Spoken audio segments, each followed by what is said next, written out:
ಈ ವಿಷಯ ನಿಮಗೆ ಗೊತ್ತಿತ್ತಾ? ಲಂಡನ್ ಅಂತ ಕಾಸ್ಟ್ಲಿಯಸ್ಟ್ ಸಿಟಿಯಲ್ಲಿ ಹೌಸಿಂಗ್ದೇ ಒಂದು ದೊಡ್ಡ ಇಶ್ಯೂ. ಸೊ ಹಂಗಾಗಿ ಆ ಒಂದು ಪ್ರಾಬ್ಲಮ್ಸ್ ನ ಮಿಟಿಗೇಟ್ ಮಾಡಕ್ಕೆ ಏನ್ ಮಾಡ್ತಾರೆ ಅಂತಂದ್ರೆ, ಕೆಲವೊಬ್ರು ಹೌಸಿಂಗ್ ಆಲ್ಟರ್ನೇಟಿವ್ಸ್ ನ ಹುಡ್ಕೊಂಡಿರ್ತಾರೆ.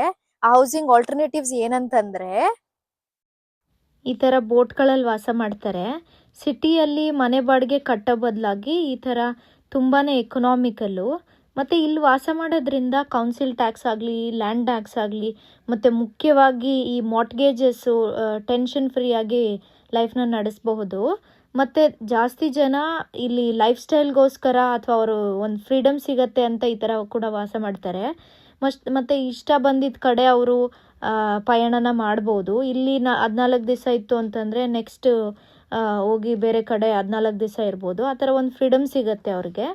ಅಷ್ಟೇ ಅಲ್ಲದೆ ನೀವು ಈ ಪ್ಯಾನಲ್ಸ್, ಸೋಲಾರ್ ಪ್ಯಾನಲ್ಸ್ ನೋಡ್ತಿದ್ದೀರಲ್ಲ ಬೋಟ್ಗಳ ಮೇಲಿರೋದು, ಅದು ಮೇಯ್ನಾಗಿ ಎಲೆಕ್ಟ್ರಿಸಿಟಿ ಬಿಲ್ಸ್ನ ರೆಡ್ಯೂಸ್ ಮಾಡೋಕ್ಕೆ. ಮತ್ತು ಈ ಎಲ್ಲ ಕಡಿಮೆ ವೆಚ್ಚದಲ್ಲಿ ಅವರು ನೆಮ್ಮದಿಯಾಗಿ ಈ ಥರ ಒಂದು ಅದ್ಭುತ ದಾರಿನ ಹುಡ್ಕೊಂಡಿರ್ತಾರೆ ವಾಸ ಮಾಡೋದಕ್ಕೆ.